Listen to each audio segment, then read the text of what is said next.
Go.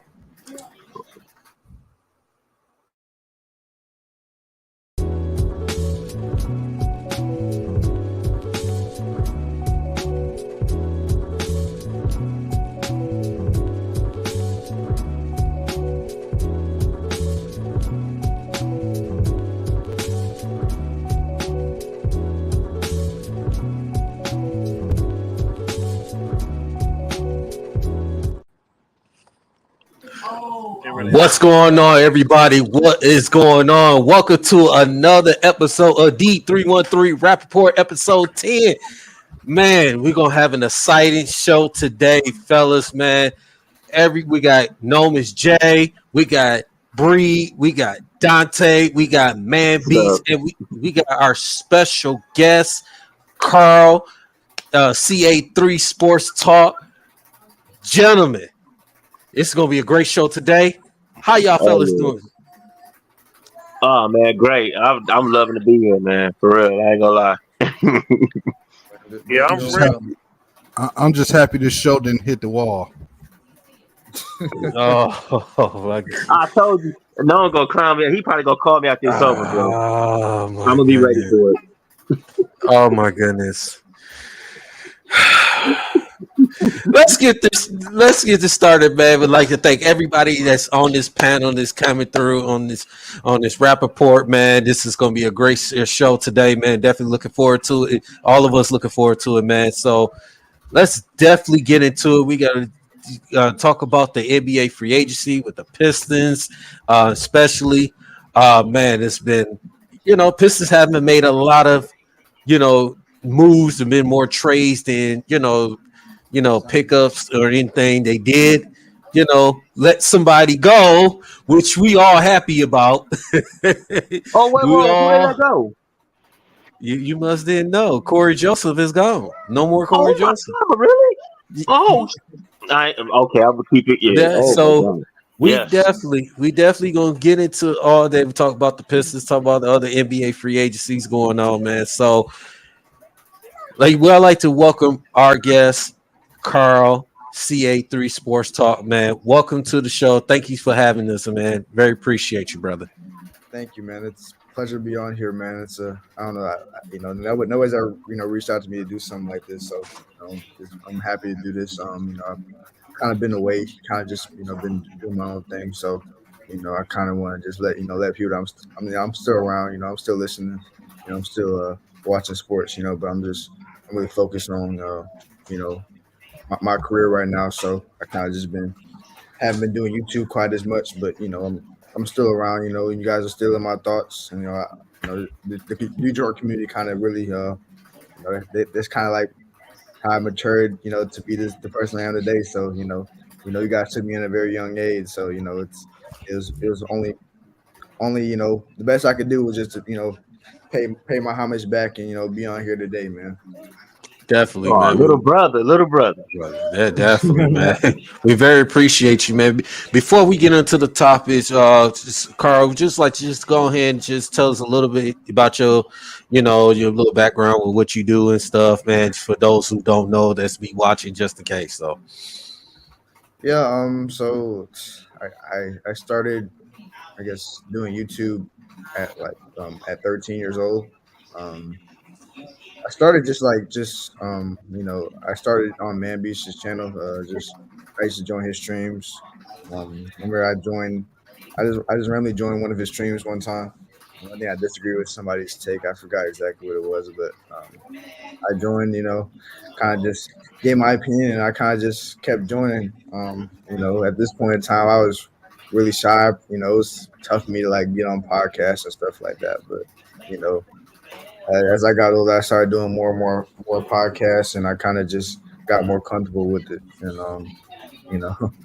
fast forward, 6 years later, I'm here today, still doing this. So, it's currently I currently go to University of Notre Dame. I'm studying finance.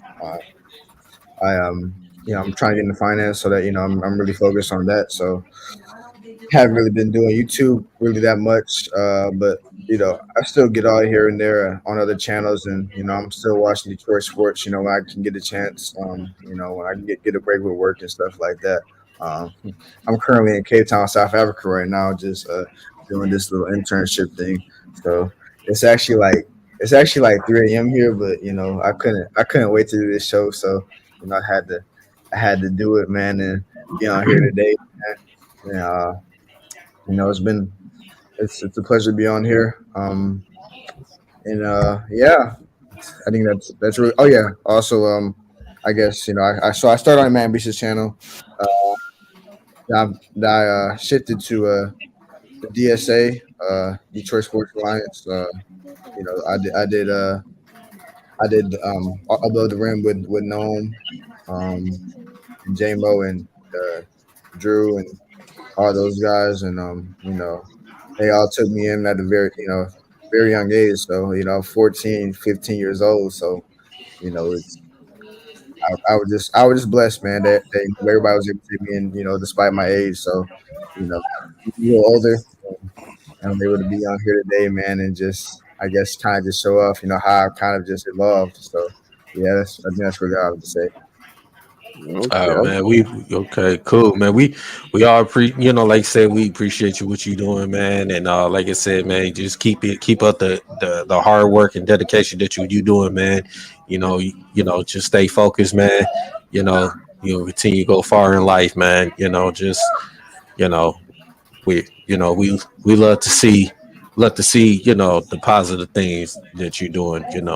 So just keep Appreciate it, man. keep it up, man. Keep it up, man. For myself, for all of us, man. So definitely, Exactly. man. Yeah. Proud of you, little bro. You came a long way, bro. You came a long way Yes. in 4 years. Yeah, Yeah. man. So fellas, y'all ready to talk some Pistons? Definitely want to Yeah, I am. Now that I found out Corey Joseph ain't on the team, hell yeah, let's go. let's definitely get into it, man. So we all know that the Detroit Pistons brought in a couple of veterans off the trade.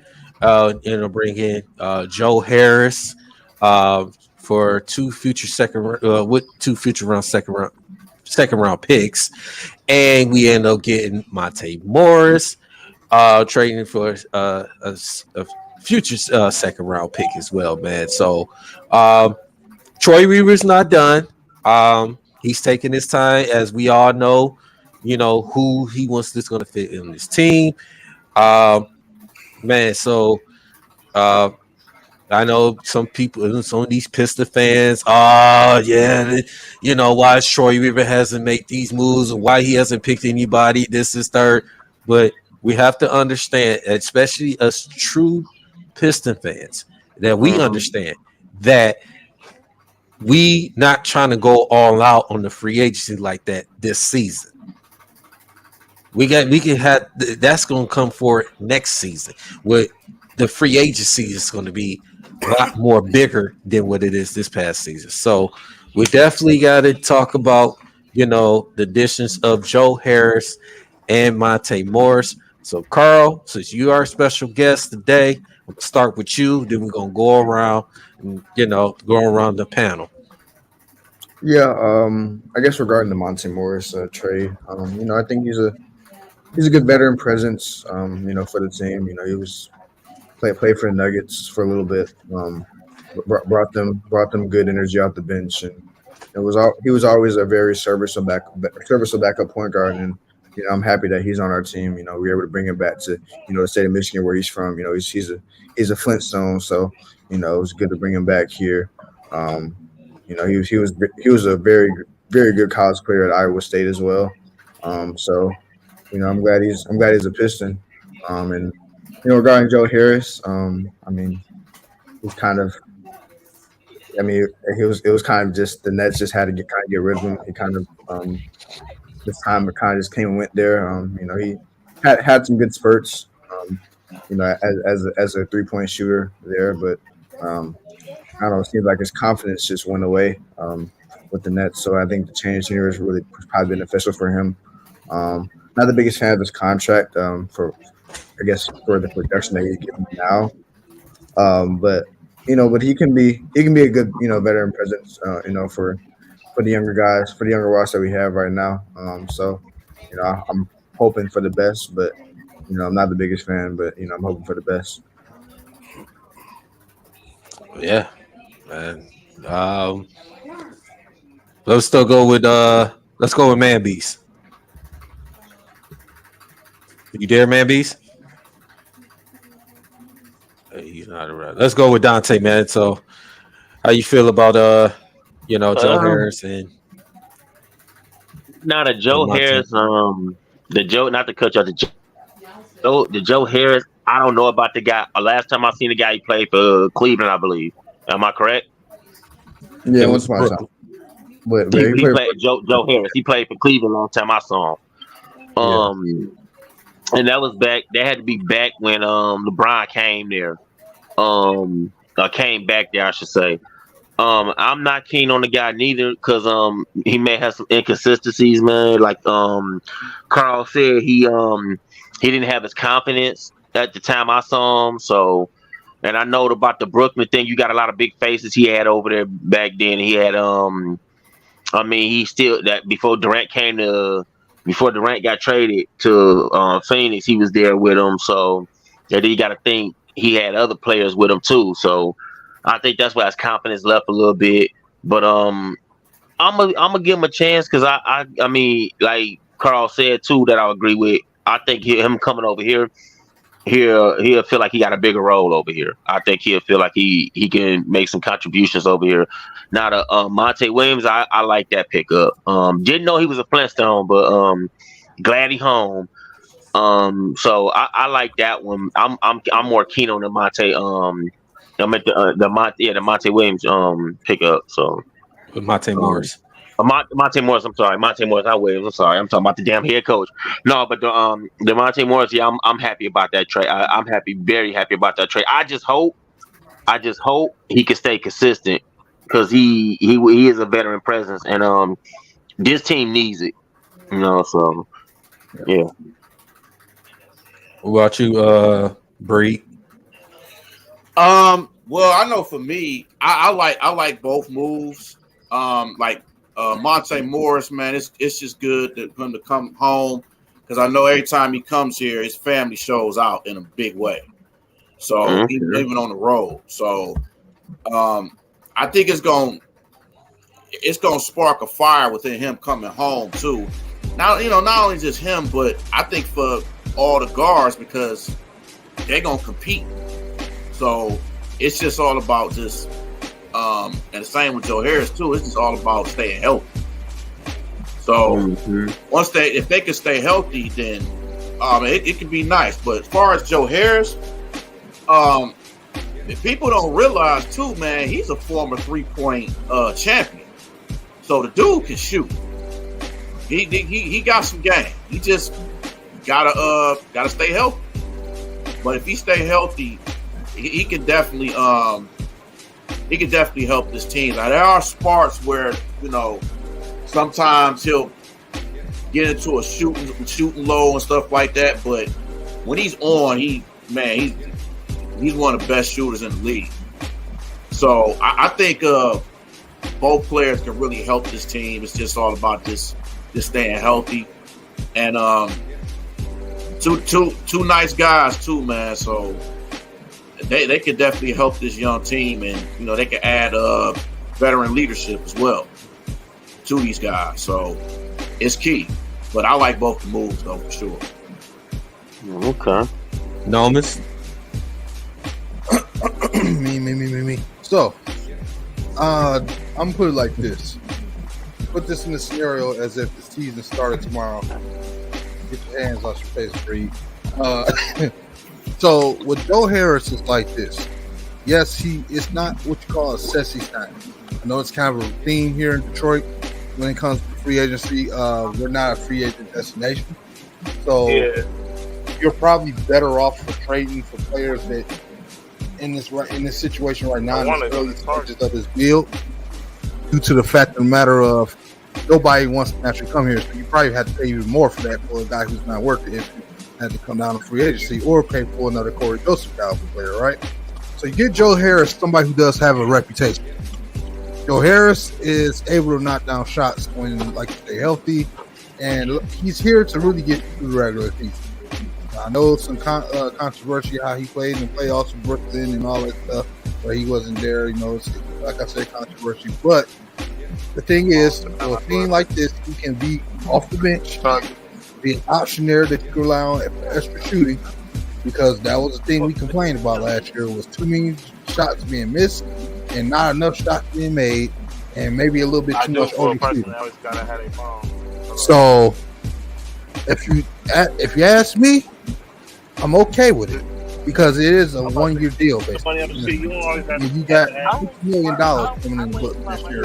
After all these contracts up, you know, Burks' contract is up after this year. Obviously, Boyan's, I think, is going to be stepping into his final year, I believe, too.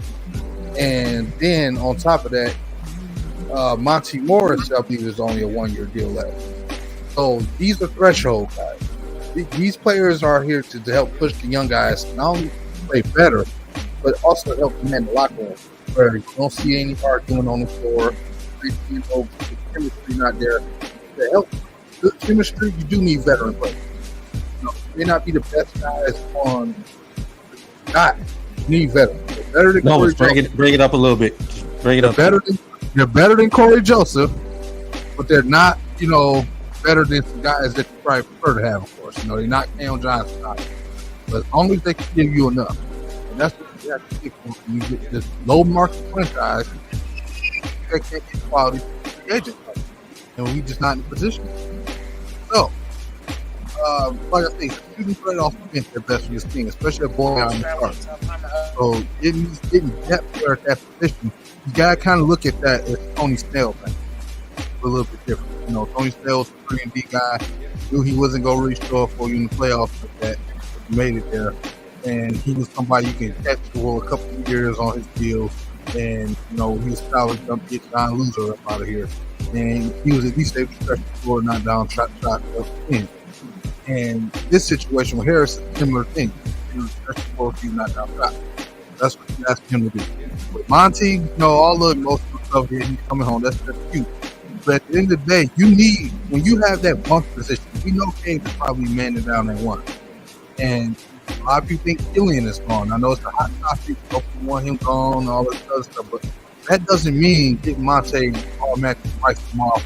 Because at the end of the day, you do need at least 3 guys that can kind of be in that rotation. Because you know, young teams especially, injuries happen. And at the end of the day, you get versatility. And we don't know officially if the Pistons are going to push, you know, the 2 draft picks in those backup roles or those primary roles. Hell, they're not fit to do that right now. The stats are not fit to either. So, and right now they want first. So at some point, they're going to keep the most experienced players they have up front before they move off with the rest of the young guys. The way Troy Weaver and Monty Williams are doing this thing, this ain't Stan Van Gundy era no more. When you draft a young player and let them develop in rotation, this is the same situation. Even under at times under Dwayne Casey's argument, but Weaver, Monty Williams, this ain't going to go down. They bring these players in here for a reason. You need depth. They offer you something different. Each guard offers you something different. They offer you something different. Ivan offers you something different. Killian offers you something different. Sasser offers something different. And then, you know, even with Monte, something different. You need different guards. Guards. We'll get that small forward at time. That's why they took out, because to give you, when he grows into that frame, then you'll know you're ready. Just get that guard kind of straightened out, and then they get that small forward. That's when you know they're ready to start competing for that big game. Right now, it's still early. This is about developing the talent. You need veteran players that can develop the talent. That's what it comes down to me. So, am I like jumping up for joy because you got Monte Morris back home? No. Am I jumping up for joy for Joe Harris? Hell no. But if it just gets us to point A to point B, then so be it. No defense. I know we wanted more defense going, but part of defense, why our defense also stuck last year, wasn't just because of personnel. It was also a combination of team of Dwayne Casey's system. Monty's system much more advanced, much more updated. So when you put those two elements together, defensively, it's going to happen. You know what I'm saying? It's going to take a couple years because it's still young, but you'll see better systems. Okay. All right. Yeah, man. Man Beast, you there? Yeah, I'm here. Hey, so you want to start? We'll go with you next, man. How do you feel about the Pistons bringing in Monte Morris and Joe Harris? All I think about is just depth. I think these guys just depth guys. I don't know they're gonna be more to the scene than what I'm trying to play it off to be, but right now I thought about it just depth. As the guards, as the guys that you can use in the rotation. I ain't thinking too big of it right now. I gotta see what else they gotta do first. They need another wing though. They need another wing more than a guard though. They got another guard. I was like, so yeah. I'll see what happens with this thing. Hopefully they use them correctly. So that's pretty much all I got to say about that. All right. I'm gonna say this. I like the moves. And like I said, a couple things is because that you bring a guy like Joe Harris. I know he's a guy that's a knockdown shooter, especially a good 3-point shooter. A guy that you need the shooting. You definitely need the shooting to take the pressure off of Cade and Ivy. You know, so you don't have to always rely on them two guys to be the scorers all the time. You need guys that's gonna come in and knock down shots that we need. You got shooters like Alec Burks, is back, and you got Bojan, and then now you got Joe Harris. Got 3 knockdown shooters. You got those. And I like what Troy is doing. Like you said, he's not trying to go all out. Not trying to go all crazy in this free agency because he knows that he's going to have more cap next year, and he knows that too. He's going to end up going to spend He's going to spend more next season. So this is pretty much just like, hey, let's get couple of these veterans in that can help get these young players going, get them better. I like DeMonte Morris. Bringing him in, a backup point guard that know his role. He's just been around the league for a while. That he knows the game. The guy that's going to come out is going to at least give you like 8 to maybe 10 points and within 15, 17 minutes off the bench. A guy that's going to play some defense. A guy that's going to give you the energy, to give you that spark off the bench. So, and that's going to help Sasser, groom Sasser and help Killian Hayes and Cade Cunningham and Ivy in that guard position to help these guys to be successful guards on this team, not just on this team, in this league.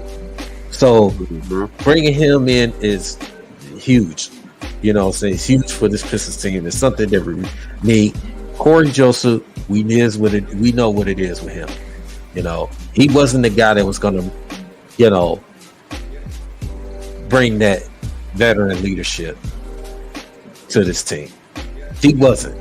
We seen that. So now you're getting a guy, Monte Morris, which is a clearly better backup point guard than Corey Joseph. So I like these moves. Like I said, Troy Weaver's still not finished. We probably, work some other deals. I'm not surprised. Probably do another trade. I might just pick up somebody at the free agency, just maybe a minimum contract. We never know what Troy Weaver does. So go ahead, Dante. Question: do you think because I've been hearing this in the blogs and Facebook thing too, talking about there's a possibility that Jeremy Grant could be coming back? Nope, he's already signed with the Portland. He re-signed with Portland for 5 years, $160 million.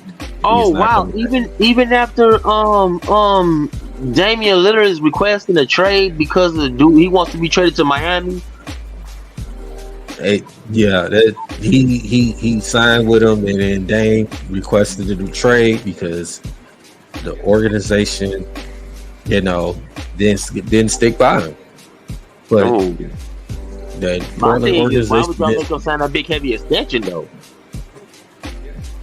that's how it is in his NBA. That's how it is in his NBA. It is the business, man. They tell you one thing to be the opposite. Yeah. Now you gotta understand this too. With Dame, he wants to leave because they drafted school and they got my man from UD, Antoine Davis too. So they literally got 2 point guards. So he feeling like he on his way out. Well, he don't want. Or they trying to push him. Well, I don't think it's more so pushing. He just don't want to teach no young guys. He ain't got the patience. And I have to agree with him on that because that goes back to that rebuilding crap. When you trying to rebuild, it's cool when you patient. Like if you a Chauncey Billups to somebody like that, you a patient person. You know what I'm saying? But when you got players that's not he feel like he go try to train these guys and they gonna be looking like whatever has been, like we here, and he probably feel like I want to get out of here. I don't want to be here. I'm not for the babysit, bro. Right. Like, so I understand that. I mean, I ain't mad at him for that. Is that I'm not for sure like, this team's gonna work out perfectly in this build that they're doing with Monty Williams or the players that they adding in the free agency or even in the draft for that matter. But what I am saying is we have, and I know it sounds like old cliche, we gotta give them a chance, but I'm just letting you know ahead of time now, so nobody be surprised. They're gonna have their struggle moments. They're gonna have their moments where you're probably gonna be wanting to run away from the team, and you're gonna be wanting to say F this team, but they still go probably rebound at the same time. We've seen the same thing with the Tigers. The Tigers been going through their ups and downs. They had a 9-game losing streak. They had a stretch of series that they was winning. They just kicked somebody's ass real hard yesterday with 2 grand slams. So it's the same thing with the Pistons, even with Red Wings to a certain extent. The Red Wings, we really think ain't gonna be a playoff team locally this year, just based off the way Eisnerman's doing. But it's gonna take its time, man. No, it ain't no point even get mad or rushing. Like I get it if they just going out there getting defeated and not putting no effort in. Then that's they got to look at the head coach and see what's going on there. The message not being brought down, but I'm willing to sit through the bad times with the Pistons team too before we just attack them, because this is, y'all gotta understand one thing too. Monty is the late hire. This wasn't like he got hired like as soon as he got fired, or even like he was a coach that was coming from another losing team, or another coordinator guy getting hired from another team that was not in the playoffs or something. This guy got down there to midway of the playoffs and then got fired sometime afterwards, and then had family problems. So this is a late hire. So it's going to take a minute for him to get his philosophy in with these young guys. And I'm glad that they already opening up to him too. So that's a sign of maturity from the young guys there. That's why what gets me to believe that this thing could work out, because they all put in work. Some people may be having with I just really like he put in work. We just see how he listens to people. Don't know what that is doing. That's the whole reason why you get this lineup like this, because you need guys that are going to hunt for the stake. So call they wait for the big stake the most. That's what the philosophy of the point. If you go back to something Monty said in the interview process with the 2 young guys who drafted, he basically told you that he kind of cornered them hard with the first question to test their mettle. See how he was getting out of it, to see if they were tough enough to get them to power in. So that right there lets you know what type of guy he is. He's a two-pronged character. So when he's telling you stuff that he's testing you hard in a conversation, he's trying to see if you got some bitch. And that's just the way I started that conversation. And that's probably why the top between this year, and that's probably why they got like the class, because they got no pitch, right? So that's the way they're going to approach this offseason when it comes to their development. So if there is another move to be made on this roster, like firing a wing or whatever else, he'll probably come after them. preseason because I thought Boyan himself was great here at the preseason or right before it was one situation when we picked him up. So they all season probably ain't official. So they get after preseason, and then we'll know if they can get through. I mean, if it's another player they like, and then wow, et cetera, et cetera. So let's still take. Hey, no. Yeah. Try to keep it because it's like it was like going in and out at times. To try to keep your mic close to you as much as possible. Just unplug that motherfucker. So there's definitely let's switch it over right quick, man. Done talking about let's go ahead and talk about the Summer League. You definitely got to talk about the Summer League. Got the Summer League. It's officially already started, actually. But the Pistons would not be playing their first game until Saturday. So definitely let's go into the Pistons Summer League roster. As you know, I'm going to go ahead and come on, present this screen out. I'm gonna say, hell, who they got? Because the only ones I know is the draftee boys.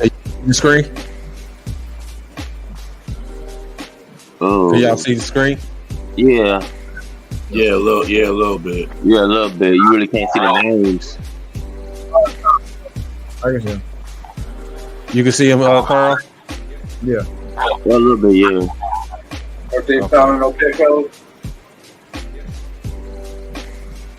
It's all a little, I can hear you a little bit.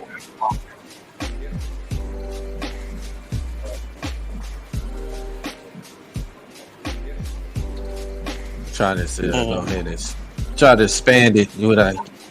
I know I see you Selection. trying, bro, because I'm trying to get the name. I'm trying to see the name. Okay. I'm just gonna scroll down slowly. Let's start from the top. As you know, we get still got guys at Ivy, Livers, Duran, guys. Oh shit, we still got Livers. Yeah, Isaiah Livers. We got Sasser. Still, we got Xavier Simpson. He used to play for U of M. We of course Jared Roden. I think Omarui. I know he got waived from the Pistons, but he's still on the Summer League roster. But yeah.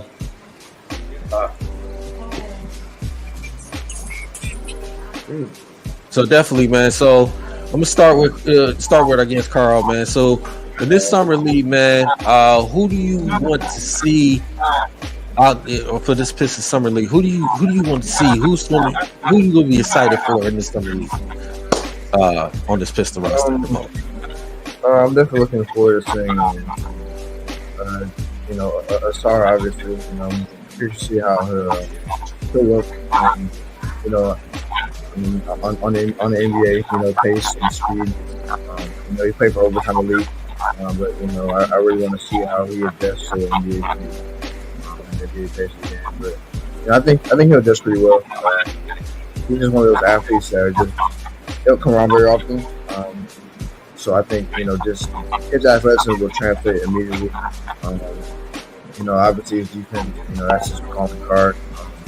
He really can just lock you and just with his length and his athleticism. I'm curious to see how he'll adjust to kind of just being forced to play, just being wing in the league.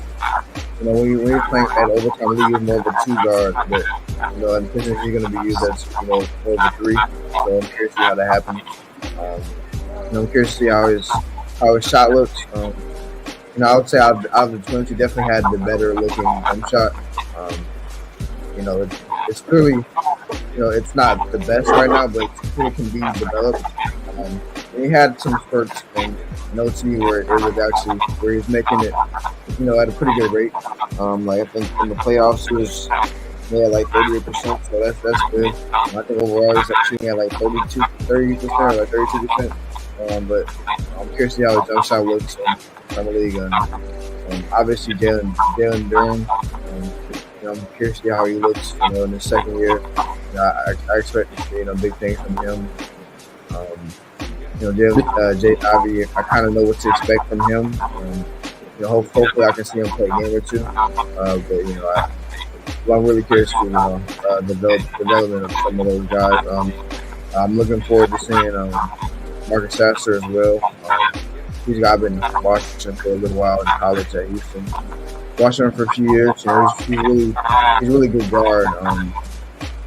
He can score at all three levels very well. Very good defender though. You can make argument that his defense is even better than his scoring. So he brings a lot of toughness, and he's a really good guard. And even though he's kind of undersized guard, but he really, you wouldn't even realize just pretty good toughness. But playing under Calvin Sampson in the Houston system, you have to bring that toughness, and he brings that. She's kind of the definition of with Detroit basketball. So I'm glad we're able to pick him up. I'm glad to move up to 25 to pick him up. Who else? I would say just kind of under the radar player I'm looking forward to see. The guy named Tucson from Princeton. He led this Princeton team to the Sweet 16, 15 seed in the last March Madness tournament. He's a very interesting prospect. Kind of like a 6'9" wing that's really a point guard. He was kind of the Princeton's point guard. He kind of just ran the offense and doesn't really shoot the ball very well. But he's a really good playmaker, and he can get to the rim at will. And he's just a very interesting type of prospect. He's like 6'9", and he's really a point guard. He has a lot of point guard skills. So curious to see how he looks. I think that's what I have to say about the roster. All right, man. Let's see, man. Beasties, but he's in muted right now. Bree. Yes, sir. How you feel about this? Which player in this summer league roster you excited to see, man? Of course, the rookies. I'm excited to see, how they're gonna be around other guys that's been on the team and stuff like that. But definitely the rookies, and definitely James Wiseman. I'm eager to see exactly how his game has changed, how much he's grown, and now he's healthy. And I just want to see exactly how much has he learned, and he's still young, so he got a lot to learn. So hopefully his game got better and stuff like that. So looking forward to him. Definitely Jared Rote too. I think Jared Rote got talent. I really do think he has talent. I know he's a two-way player with the Crews, so I think he has talent. Another guy I'm eager to see, and I've watched him with the Crews and stuff, is Kiefer Sykes. Kiefer Sykes is a nice player. He's undersized, 6 foot, but dude got some game, and he got his backstory from all the way to Chicago, and he was real close with his dad, and all of a sudden his dad passed away and stuff. So him growing up in Chicago and stuff like that. So he done been through a lot. So I'm looking forward to him, and just of course, just Ivy and Duran, and Livers too. I want to see how Livers then his game too. See if he developing his game as well.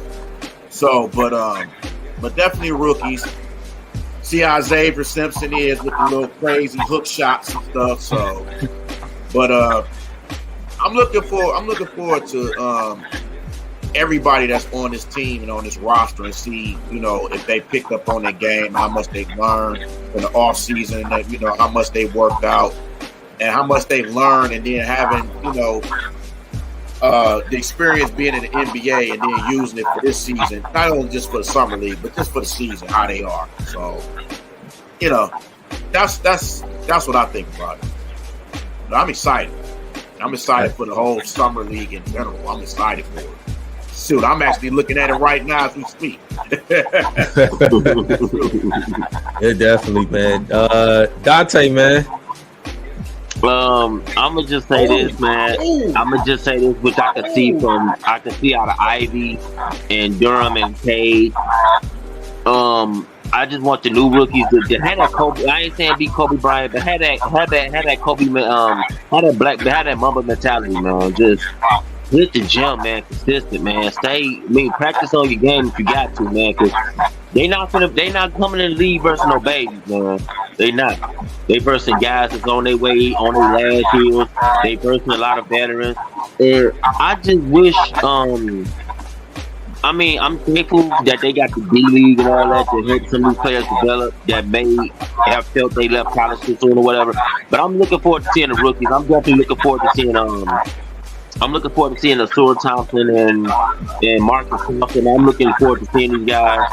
Even though I didn't know Marcus Saucer was that under height. I didn't know that till Daryl just broke it down to me. That's scary, and it's scary both ways.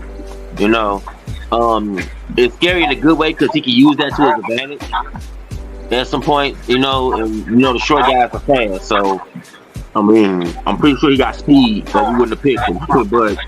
But you wouldn't. But you wouldn't. If you watch him, you wouldn't think he's undersized. He just played with someone harder. See, that's the thing. That's why he kind of like, he would kind of remind me of like Ben Wallace was. Ben Wallace was your undersized center, but he played with so much heart. It was like, and he was jumping out the gym at the time too. So, but I do want to see Asura Thompson just because they saying that he's a defense. He'll be the defense of the team because he plays tremendous defense. I haven't heard nothing negative on his defense. And now Marcus Saucer, I heard a lot. I actually seen game film on that guy. He nice though, so I give him that. He nice, man. So I do want to see these guys go. I want to see all these guys go like just going in together, man. Like I want to see what they can do together, man. Hey, Kay coming back healthy. You got Jalen Ivy gonna be there with his boy. They're gonna be the backcourt duo this year. Hopefully, if they can stay healthy and consistent, I know Ivy can, man. So I'm just wondering. I just want to see all these guys. Duran too. He's a great player. Proved it last season. Without K, playing that whole thing without K, and you still got your one guard here. But I'm excited. I'm kind of excited for the season, man. I just hope we all stay consistent. I know with Monty Williams being here, he's gonna get these boys. He's gonna whip these boys into shape, and he's gonna have them playing. He's gonna have them playing, if not good basketball, he damn sure gonna have them playing decent basketball. Like I don't see no 16 and 65 this year. Absolutely, man. Absolutely. Yeah, man. Beats. What's up? So we're just talking about summer league roster, man. So, summer leagues, it's already officially started, but the Pistons will be starting their official game. It's the Saturday. Which player on the summer league roster are you excited to see the most, man? Yeah, who you excited to see and who you looking forward to? I know this sounds cliche, Asar. I want to see him take a body or two in the summer league. I'm not even gonna lie to you. That can happen. Yeah. So what about Sasser? Is any other players that you do want to see in this summer league? How I ain't seen the whole summer league roster yet. I know Sasser's gonna be in there, and I know Thompson's gonna be in there. I don't know who else gonna be in there. I gotta look it up. See, I ain't really look at it. I ain't really paying attention to that. Well, I can pull it up right quick. If you can see it, can you see it? Can everybody still see it? It's low. Okay, there you go.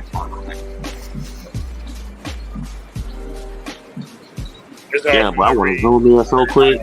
Hey, not to cut y'all off, Oh, man. I can zoom in. Hey, not to cut y'all off, man. I'm telling you. Y'all see this dunk Trey Man did in Summer League? Bro. I will be Well, taking a look I at can them zoom in, highlights. bro. Man. You can zoom in. Because that's exactly what I just did.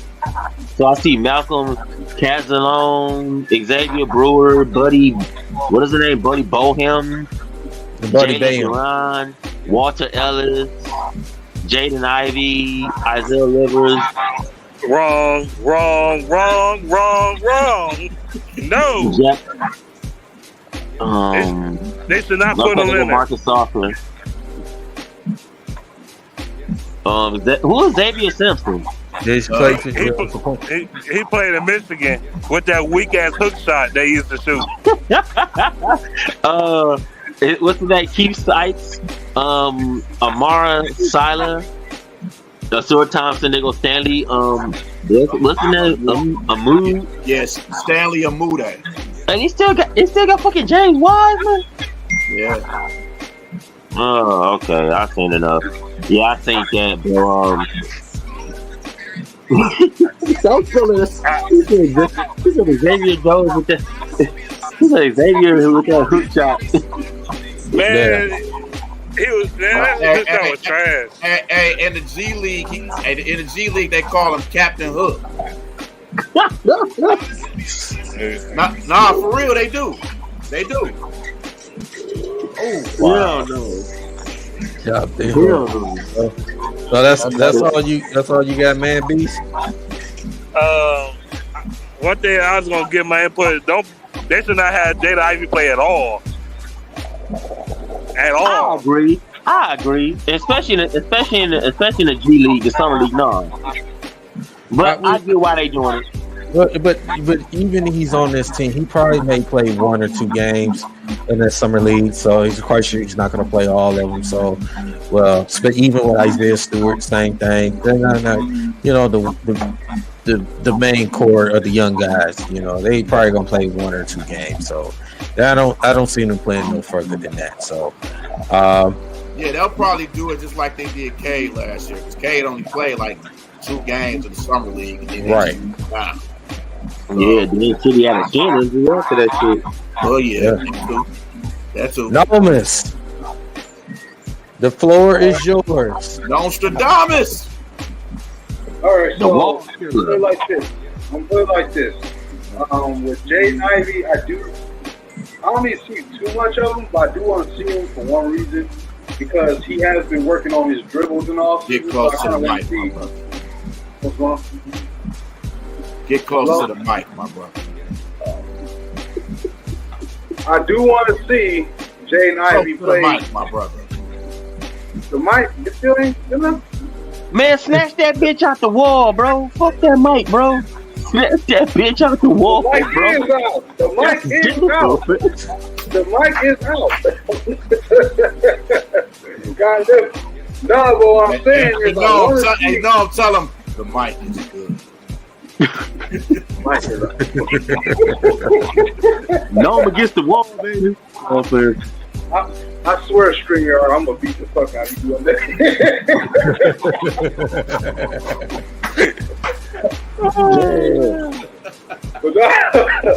But no, I want to see Ivey's handles, see how far he's gotten in there in his improvement, because you want to see how he's finishing at the rim compared to the way he was last year. If he's had some more moves. So that's what I'm saying. Like, I don't really care for the shooting part so much. I just want to see if he's able to transition a lot better, because you want him to protect himself. Because as a guard, you go take a lot of damage, you go absorb a lot of hits. So if you got really good handles, it can help kind of give you extra. Like, because even somebody like Ish Smith, as small as he was, which is another reason why I'm not too worried about Sasser, because Ish Smith is even smaller. He had a respected career, now he even got a ring. But the thing about it is, I just want to see how well he finished that rim. I want to see Wiseman finish, play strong in the preseason. Summer league. Like, you showed me that you actually got bigger and play with some more strength. Because that's something that James Durant did really well last year. He played with a lot of strength. A lot of guys compliment him on how strong he is already as an 18-year-old going on 19 years at the time.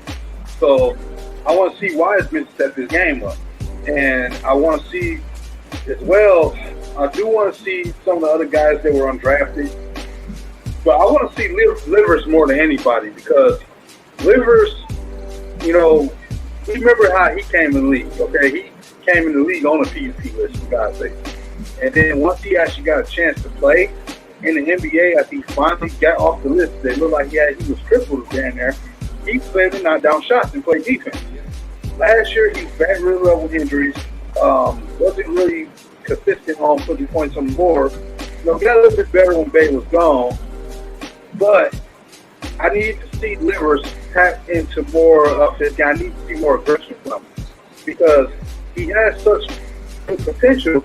If he plays good enough for his opportunity to say he makes the roster, he could be good enough to take somebody off the team and get him traded away. But that's going to come down to how consistent he is. So I want to see if he can be consistent, if he's working on his game, if he's gotten stronger. His body's gotten stronger. He's gotten the necessary treatment. You know what I'm saying? He needs to go out there and ruffle up the feathers. With that also being said, I've got some very, very controversial to say, more than I normally do. And that controversial shit to say. This team is so young, and you may say this is unnecessary, and I don't care. But I wish a couple of those new vets we just added to this team will play at least one quarter of summer league games with these young guys because we know Ivy gonna be here, we know Kay gonna be here.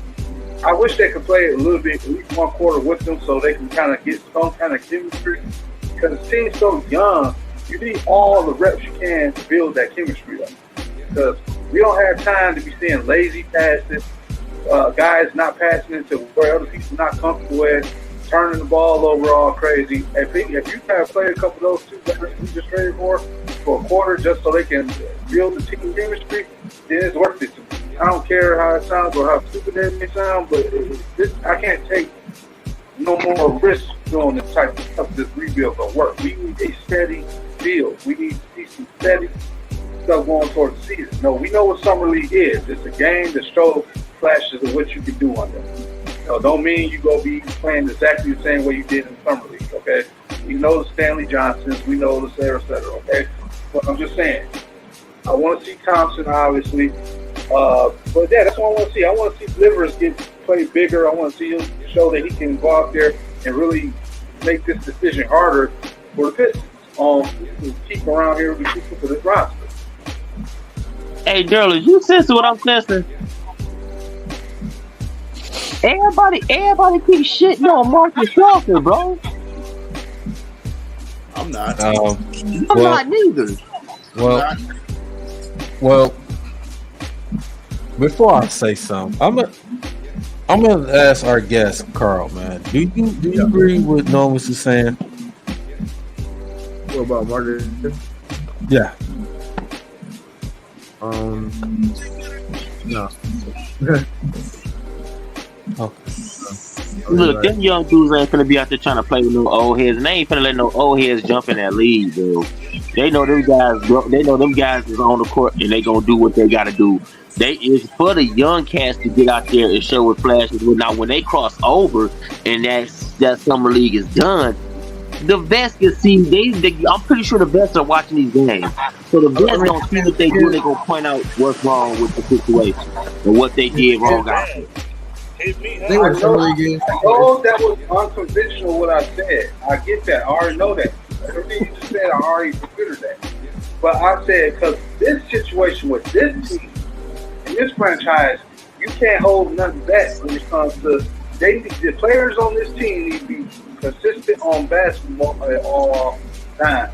You know what I'm saying? That's what I'm saying. I didn't say play them the whole summer. If they only go in the game for 5 minutes, cool. I'm just saying, let them at least play with the guys for a couple minutes just to help the rep and teach the new young guys. But you notice they didn't go too hard on they got their summer league roster, but they didn't go and undraft a bunch of different players like they normally do the last couple years because they got so many young guys as is. They're trying to see what they got. That's why I said the way I said it.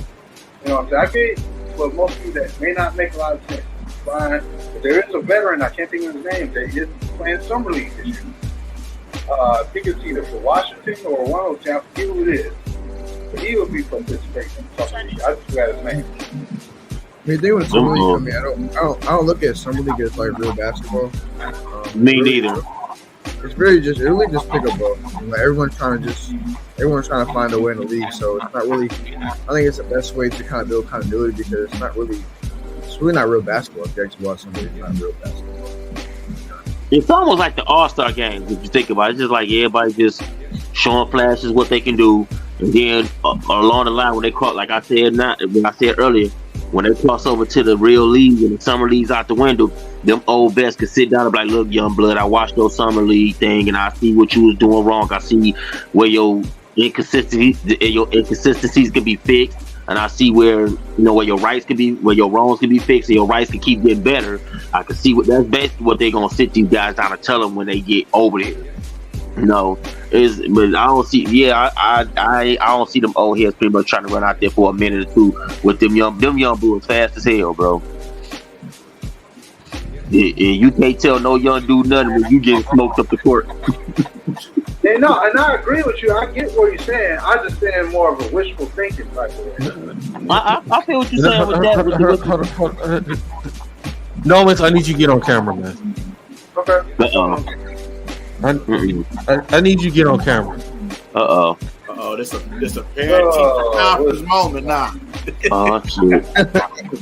Hold on, let me sit up. I need to take the floor on this. Okay. Nomis? Uh-huh. I want everybody else to hear what I have to say this.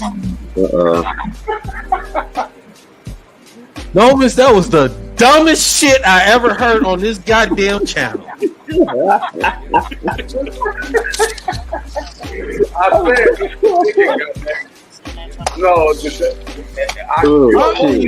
and quote the dumbest you ever said. Now, do you want me I knew Daryl was serious when he cut me off. Because Daryl is not the person to cut anybody off. I thought this girl, I said, when I say this, he go have something to say. I already knew he was going to have something to say. I did too, because he cut me off. So he's not known for doing that shit. So when he told me, hold on, I already knew that was going to come out. I said, had to play the whole game. I said, if it's that's still the dumbest shit that came on this damn dumbest topic. On this show. Shit. I can't believe you know this. No.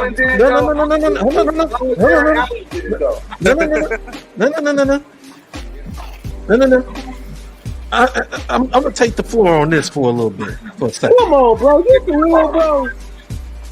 Take the floor. What the fuck, bro? Hey, I'm tripping, dog. Jeez, I'm gonna take the floor on this for a second. I really got to look at Nomo. So you need to tell me that the words you uttered that came out of your mouth and said a veteran should at least play not even just 5 minutes in the court. That's do you hear what you're saying right now? Girl, you basically said the motherfuckers gonna get smoked like Blackwood. So your summer league is for young players. The first, second year. I know what summer league is for. No, I'm not finished. No, I'm not finished. No, I'm not finished.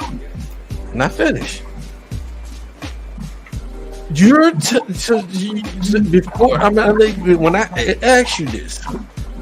And you answer me. So are you really serious that what you're saying bring those couple of veterans that we got on the team that come play in the summer league just even for a quarter or even 5 minutes?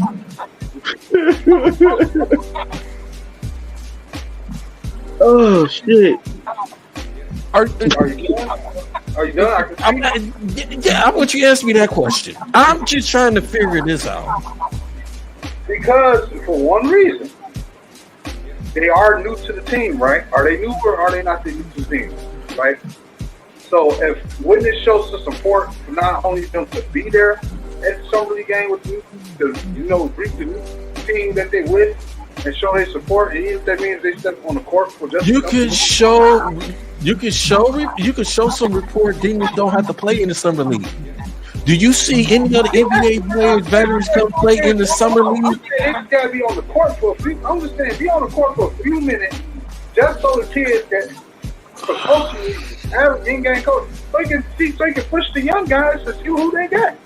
I know what summer league is about. No, you would have been better. Wait, no.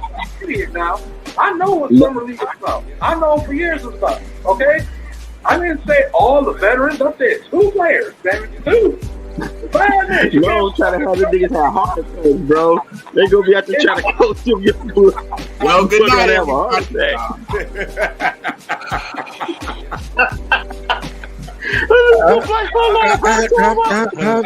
Right now, I'm gonna set a record real quick because everybody when I come out, everybody has a problem with it. But here's the thing: I always find myself ended up proving right in some kind of weird way. So I'm just saying. No, I'm trying to have them old niggas have to get smoked out backwoods. Hey, we gonna blame that on the Modelo. We gonna blame it on the Modelo. Oh, it's about the time you ready to my wall. Him against the wall. So it is true that you ran up against the wall. Got it. Me against the wall. Got so, it. Dale, when he say shit like that, you can just resort to this right here. Just resort to what we told you. Got it. And, hey, I be full blast that I was. So you're telling me? So you're telling me Monte Morris and Joe Harris should show up in the summer league just to play a few minutes with these young guys. I mean, you acting like I said play the whole game. I'll be back. I didn't say the whole. I said you need to tell me just to play even 2 minutes, and they just miss. That's not reps. First of all, you're not getting reps in 3-4 minutes in the game. Oh shit! All right, Come on, man. You know better than that. All right, you win. Girl, like I said, him against the wall. Just remember that. Him against the wall. That's gonna be his new album. It's gonna be Me Against the Wall Part 2. I told you, I know you gonna call me. I know you gonna call me tomorrow to hammer this shit with me. So I'm gonna be ready for that ridiculous take I ever. Oh my goodness. I don't even know. Hey, look. I ain't the only one who ever said controversial stuff on this show. Okay? Listen here. Who? Listen. So First of all, quarterback. You said what? So Jared Goff is top 5 quarterback then? In the NFC? I said in the NFC right now. He ain't the top 5 quarterback in the NFC. Oh, I'm shit. done. Here we go. I'm done. I don't even. I'm done. He had such a great year. Yeah, overthrowing people. Yes, he did. Okay. That's another subject for another day. We're talking Lions. Okay? That's another subject. We're talking NBA. We're talking Pistons. Okay, summer league. Okay. Okay. So. I just said. Girl, he got 3 or 2 because we gonna have this guy right there about to have a damn heart attack. Trying to roll these young boys. Before we gonna switch over to the NBA free agency and get Carl's input, man, on there. I'll say this, Nomis. I'm gonna say this to you. Please don't run into no more walls. Don't run into no more walls. Me against the wall, baby. No, 4 years ago, thank you. Bro, that shit knocked you all the way up into this year, bro. That's all I gotta say on that. To the wall. That's all I gotta say, man. Let's switch over to the next topic, man. NBA free agency, man. Definitely, man. A lot of A lot of things been going on in this NBA and free agency. We'll start with Carl, man. Carl, how do you feel about this NBA free agency? Any surprises? Any disappointments? I would say, it's been a pretty entertaining free agency. Bring it up a little bit, Carl. Oh, okay. Oh, you hear me? Okay. Yeah, it's like it was a little low for me. Oh, okay. Yeah, I would say free agency, it's been pretty entertaining. From the Porzingis trade, the certain signings, obviously the Dame with trade request is the most prominent thing that happened. It's kind of just been, it's been cool just to see what's going on, with the CA3 trade, much different things. It's been crazy, how the new CBA is kind of taking effect. But I would say overall, it's been pretty entertaining. I'm hoping, I think there's definitely a lot more movements that are going to happen in the future. We're definitely going to see, where Harden goes. We're going to see where Dame goes. There's a lot of different things. I'm really curious to see what happens with Dame. Dame is, he kind of requested, he wants to go to Heat or nowhere else. But unfortunately, Dame is not like Bradley Beal. He doesn't have a no trade clause, so he can be moved wherever the front office wants him to be moved. But most likely he'll probably still end up in Miami because a lot of players are probably watching what happens with Dame and his free agency, and they'll probably and some players might be swayed away from the Blazers if they don't handle Dame correctly. And then the Blazers they're just a weird team right now. I don't really know what direction they're going in. Have a lot of really talented guards on the team. From Shaden Sharp to Anthony Simon to Scoot Henderson. I think Scoot Henderson was the correct pick. Regardless of what direction you're going in, he's just such a dynamic player. You can possibly use him as a trade piece. So regardless of what you want to do, I think regardless if you're going away from Dame or keeping Dame because you want him as either a trade piece or just the guy to replace Dame. I think he should be the guy that replaces Dame, and I'm glad.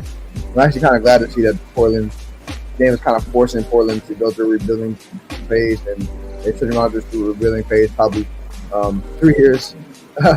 Before before now. It's interesting to see what the Clippers are going to do. They're kind of stuck, with the Paul George and Kawhi duo, and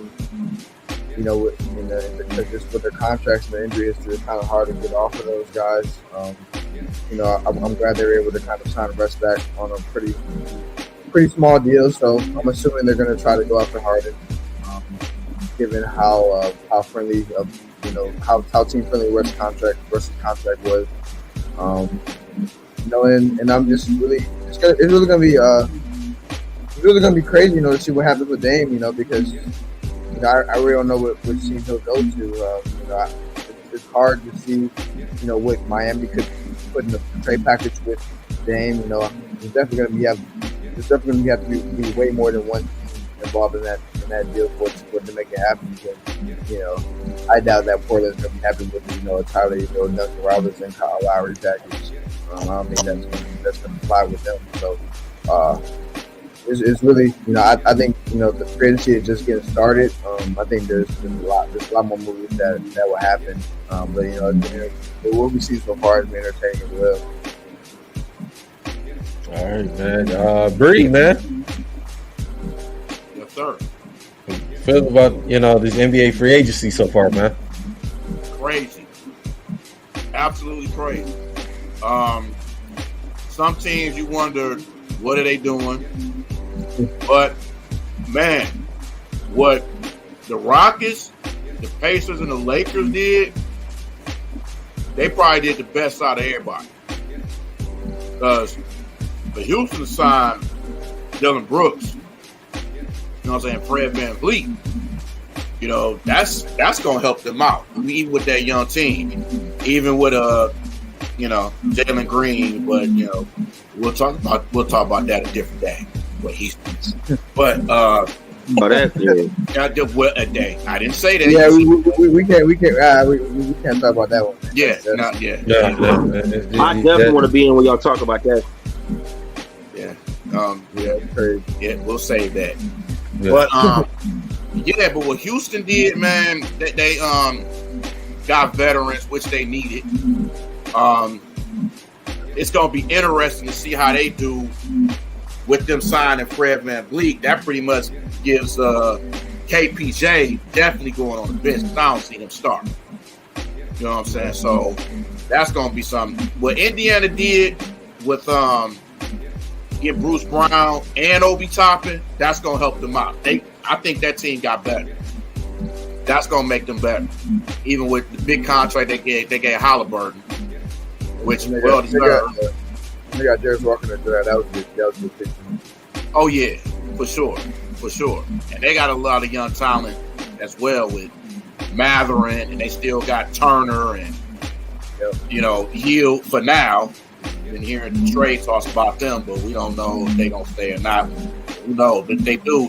They still got a nice team.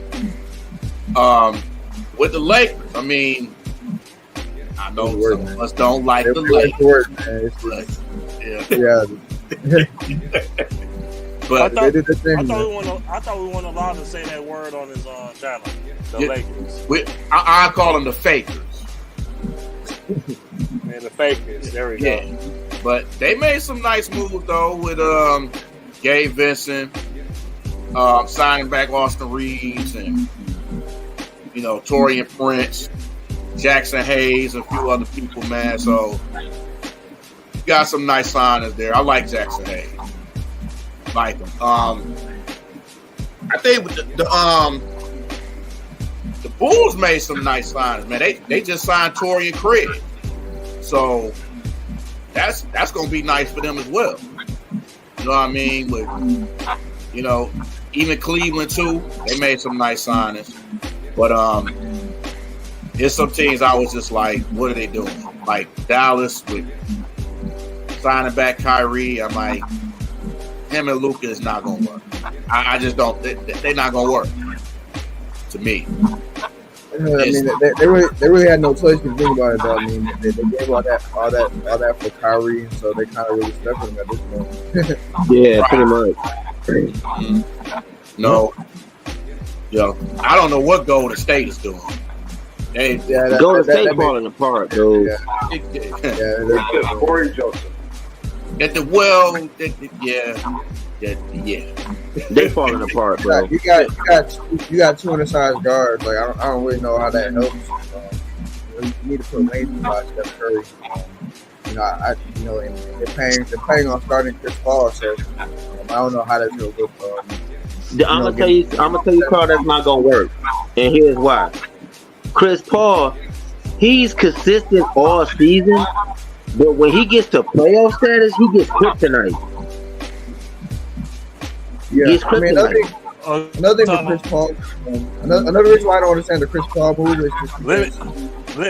Is because Chris Paul slows down the pace, and the Warriors play at a very fast pace. And I call Chris Paul limit. I call him limit.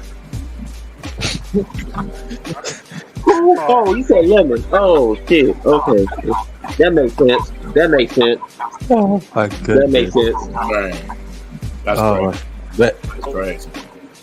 That makes sense. The one thing I was surprised about is Memphis. Why they grabbed D Rose. So are you saying it's a good thing or? That's kind of a good thing because Rose still got it. So Rose still got it, man. Rose still can go out there and give you possibly 20 points, if that. And by you say that too, you say that too, Dante. That the biggest reason we all know is because he can mentor Ja Morant. Right. That's the biggest reason. Went over there, Once Ja come back with his 25 game suspension, My bad. and he's going to be right there with him during games. I'm quite sure they'll be in practices, and all that stuff. We don't work out, workouts and all that.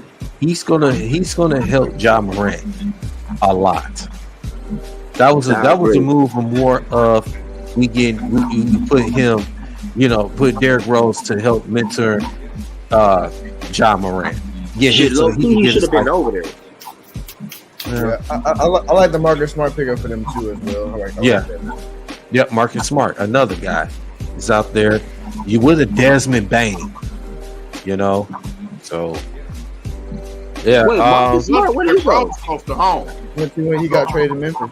You got traded. It was a 3-team trade. It was Porzingis went to Boston, Tyus Jones went to Washington, and Marcus Smart went to Memphis. It's a 3-team trade. Okay. Memphis doing okay, man. They just got to build around John them now. Well, I'm gonna let you, Dante. I'm gonna let you go and take the floor on this as far as NBA free agency. What's your take on it? I'm gonna go with New Breed. I'm gonna agree with him. It's crazy because Phoenix just did that crazy. I'm trying to really see how Phoenix is gonna work there because they got Bradley Beal, they got Devin Booker, they got Kevin Durant. And who else did they grab? They got Eric Gordon. How is that gonna work? Well, Eric Gordon. I know. Before you say anything, I know Eric Gordon don't mind coming off the bench. He wouldn't because he's done that before. But I mean, he did it behind. Remember, he did it behind Eric Bledsoe. He's gonna be a guy that's gonna come off the bench. I think that was probably the best pickup. I think. Yeah. Because Phoenix. Yeah. I think that was the best pickup.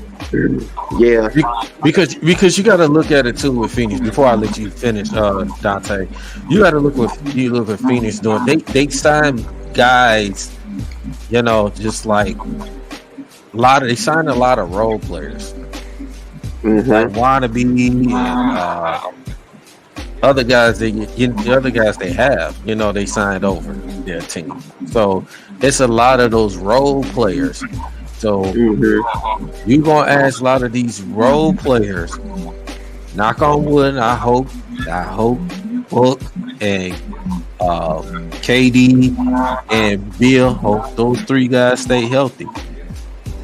But those guys, other guys, are not healthy. Now you're gonna ask these role players to step up a little more, which they not used to doing that. Not all the time on a consistent be on a consistent basis. So that's on our kind of question with Phoenix, what they're doing as far as saying their free agency. But that's on them. But Dante, go ahead and let you finish. And another thing, I really thought Denver would be smart and try to keep Bruce Brown, but they didn't. It's kind of hard to give him the contract that Pacers give him. It's kind of hard to and then I'm with everybody else.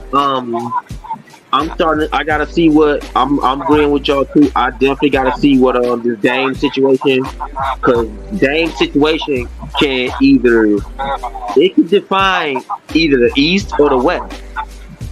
And I just think I agree with y'all. I think he just does not want to sit there. He got these rookies coming in. He don't want to have to babysit, man. And I don't blame him for that. I mean, I'm gonna have to roll with Dame on this one because I gotta agree with that. I wouldn't want to babysit nobody. So I understand where he's coming from. I truly understand 100% where he's coming from, because I wouldn't want to do that. And I mean, you got to look at players that's done that, and the player still went and did his own thing. You know what I'm saying? The players have said, okay, I see what you're talking about, but I'm gonna play my game. And it's not that the players trying to give them the option to play like them. They just saying, man, instead of doing this, do this. So I just want to see what the Dame thing do. If he goes to Miami, then he can help the Heat. But who does they like Carl said, the Heat gonna have to give up. They're gonna have to either give up some cash with a couple of players. They got to give up a couple of players with a couple of picks for this to work. And it's not gonna work with just the Heat. It's gonna have to be more teams involved. Right. They're gonna have to because Dame right now sitting on a big high contract. And it's an extension contract. So whoever gets him is going to have to get that money with him, whether they have it or not. And that's a problem. Yeah. Mm-hmm. Right. Nomus, the floor is yours. You mean the wall is here? I ain't feeling Houston as much as everybody else. I don't know. I'm just not sold on Houston. I mean, I know they got a good head coach, so him bringing in Dylan Brooks and another veteran champion as well, and that seat. I do feel like he's sort of overpaid. That's kind of why I was hitting this guy about the Pistons. Like, if they had to pay those guys a tremendous amount of money to get what they do. Not saying they're bad players, especially Dylan. So I'm just saying, like that's a hefty price. They got a lot on their shoulders to help settle the court. Take this roster up to a respectable level and keep things in line. And coach Oregon, I'm going to be having my eye on that one very tight. You already know I didn't really feel that 3-team trade with Washington. With Boston, if this screws their team up, I'm happy because I'm sick of Celtics anyway. But I didn't like Chris Tatt's woman. Not saying Chris Tatt sucks. It's just like I feel like I know what Boston's missing. They do need somebody though that's able to step up the score. They need somebody that can really be an alpha.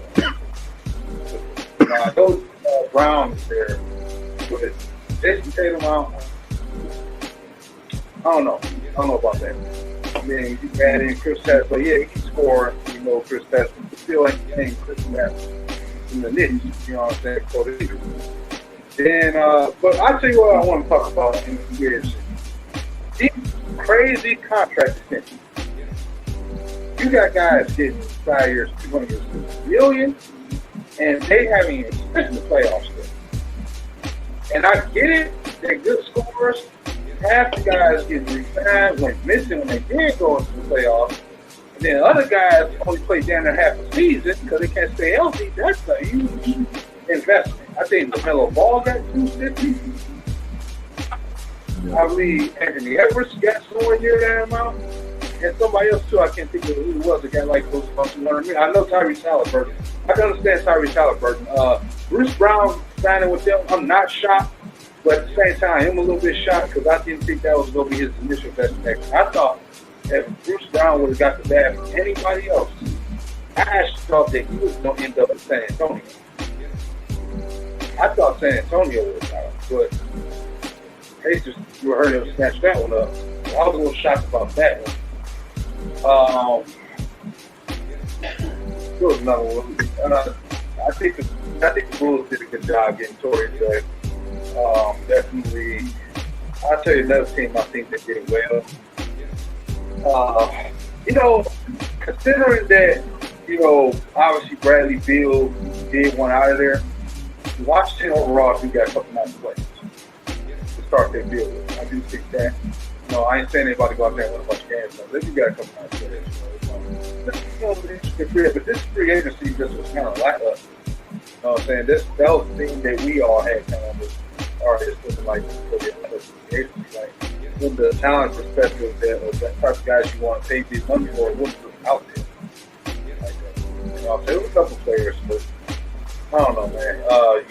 And then obviously, you got to talk about my man's Chris Middleton resigning with the Bucks. He's got to resign, and they signed somebody else too today, so I can't think off the top of my head who that was. But yeah, man. A couple of these teams, man, they did okay, but some of the teams, like I said, that Boston one, I don't know about that one. I don't know nobody jump on the same boat with me on that one, but the other team is too. I don't personally trust you right now. I just don't. Man Beast. What up, though? So The floor is yours. How do you feel about this NBA free agency? Who's your surprise and team? So far.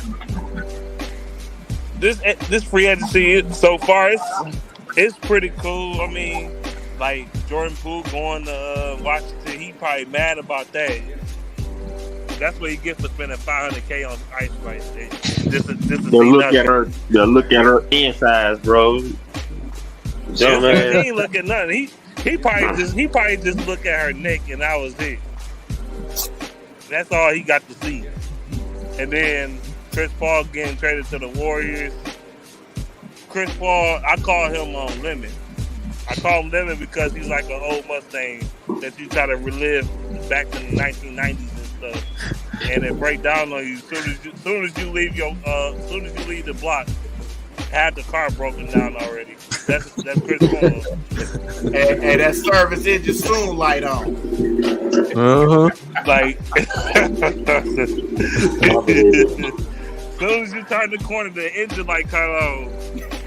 Right. That's Chris Paul. That's Chris Paul, man. When it comes to the playoffs, him in the playoffs is like it's like COVID-19 and humans almost. Damn. He allergic to it. He's just allergic to the playoffs, man. I don't know, man. But we just talked about him the other day. It wasn't no big major moves. I wonder what Kyrie gonna do next. What you think Kyrie gonna do next? Well, him and Kyrie, since Kyrie and Luka gonna do their thing, but they Dallas still ain't doing anything. So I mean, they ain't dressed nothing as far as on defense. So say what you want with Dallas, with Kyrie. Kyrie's gonna be Kyrie, but I thought they did. I thought they did make a smart draft pick, and I thought they got what they really needed. Because I keep hearing he want to go to the Suns with KD. And but he resigned with Dallas. I mean, like Carlson pretty much saying it's like, I mean, they ain't really had no choice. Yeah, I mean, I would say Dallas. I mean, Dallas did make a smart draft pick by drafting Derek Lively. That's exactly what they needed. A very good defensive rim protector. He's a really good big, but I still don't. They still need some wings over there. I mean, they got Josh Green. All right, y'all. I'm finna get up out of here, y'all. I'm gonna see y'all later. I'm sorry to cut y'all. All right. Thanks, Dante. All right, bro. Yeah, but I mean, they're just maybe a lower tier playoff team at best at this point. There's really nothing they can really do about it. Yeah, man. Crazy. Yeah, they got to figure out what they want to do to with Jaden Harden. Because you drafted him high last year, and you got to figure out because you don't know you ain't gonna keep just putting him into a two-way contract, and you didn't draft him that high. So they got to figure out what they want to do with him. Yeah, he can go. He can go. He's got to get the opportunity. He can go. Yeah. Detroit's on too. Yes, sir. Yes, sir. So can y'all hear me? Yeah. Loud and clear, my brother. Loud and clear. So maybe you got anything else? Speak close to the mic, my brother. Oh, he So I was gonna say is that there was hold on, no. I gotta take the floor on this one. On how I feel about the free agency so far. How I feel about this free agency so far. To me, it's not a big free agency class to me. Not a bunch of real big names. It was some guys that was out there I kind of expected was going to re-sign with some teams. And then with some, it's like some surprising ones. Like the one, my big surprise was, Bruce Brown, decided to go to Indiana. And Indiana's is now you got young talent over there as well. With you bring in Obi Toppin, another guy you bring him from the trade, and I like what this Indiana team is doing, man. They're going to be scary.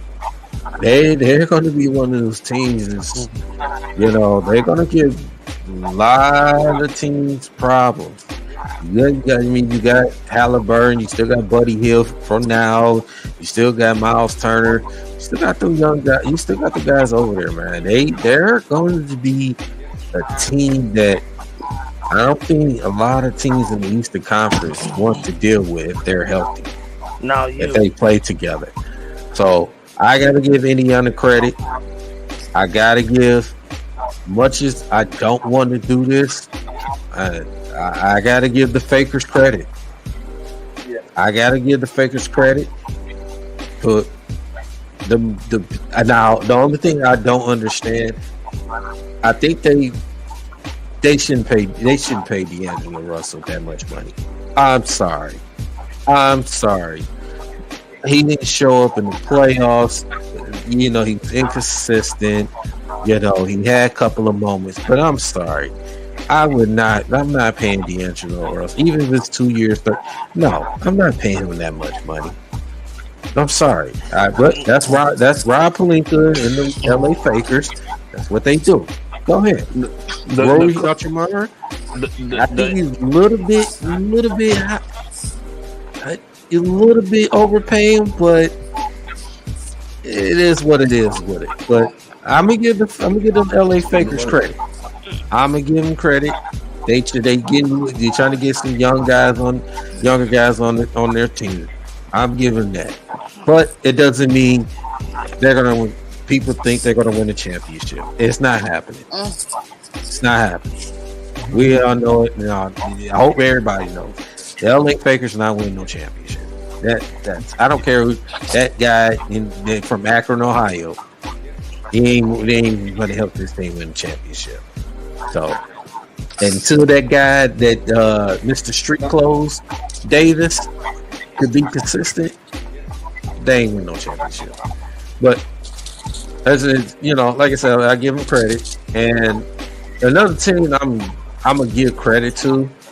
I'm gonna give credit to the New York Knicks. I'm gonna give credit to them a little bit. Give me a word. Bree, you know where I'm going with this. Yeah, I do. That's why I got my head down. You know where I'm going with this. I give it because the Dante DiVincenzo. And you resigned Josh Hart. You got Josh Hart over there. You got Dante DiVincenzo. And then you still got Jalen Brunson. Know what you do, man. Yeah.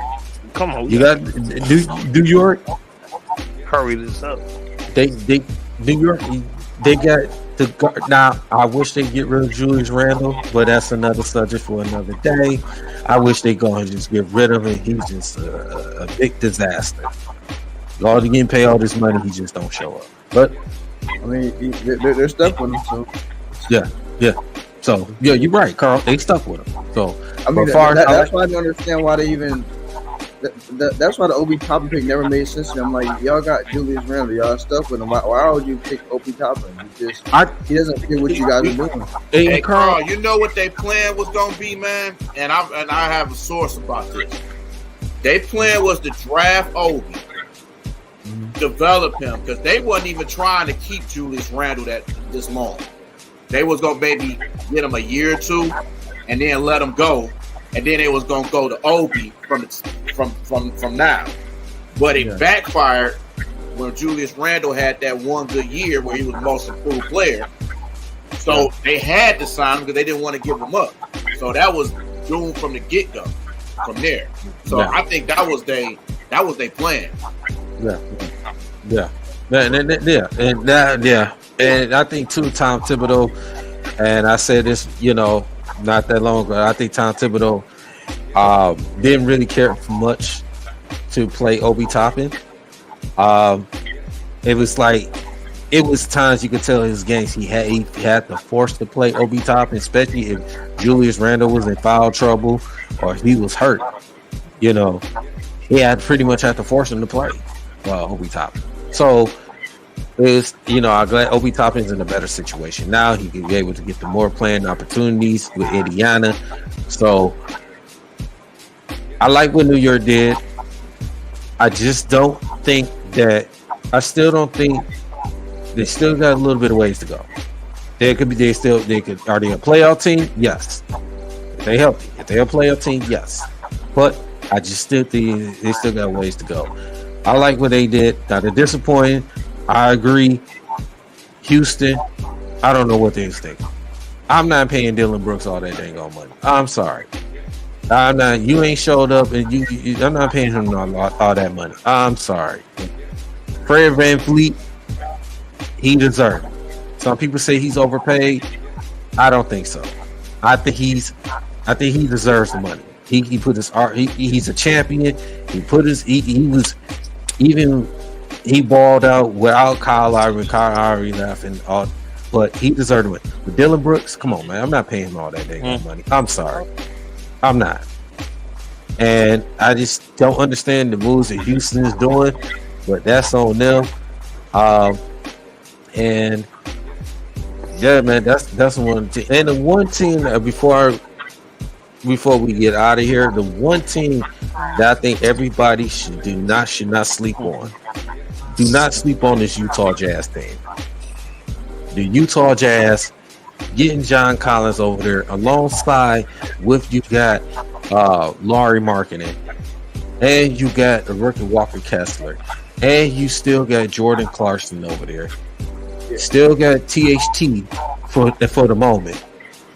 So I like what this Utah team is going to be, a team that it's going to be. This is going to be nice, and they can definitely have seen them competing for the play-in. I can definitely see that they could possibly get in the playoffs. So I can see them. I can see them in OKC battling out for that play-in, for the last play-in. I can see them too. I can see that too. I don't think John Collins elevates him much. I think just due to the fact that I think he's digressed a lot as a player. Just obviously still loud for very athletic. Doesn't bring you the most defensively. And one of his main skills that made him a good asset kind of just went away. Like he just became a bad 3-point shooter just out of nowhere. Like he shot maybe 23% this year.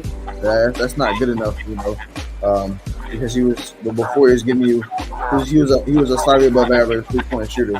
But if he doesn't get his 3-point shot back, I don't see him elevating the Utah Jazz. But if he can get his confidence back, he'll be a solid piece for them for sure.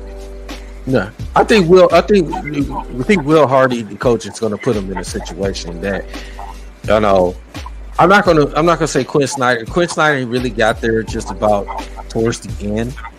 Yeah. So it took him some time. But Nate McMillan, you really looked at it. Nate McMillan kind of,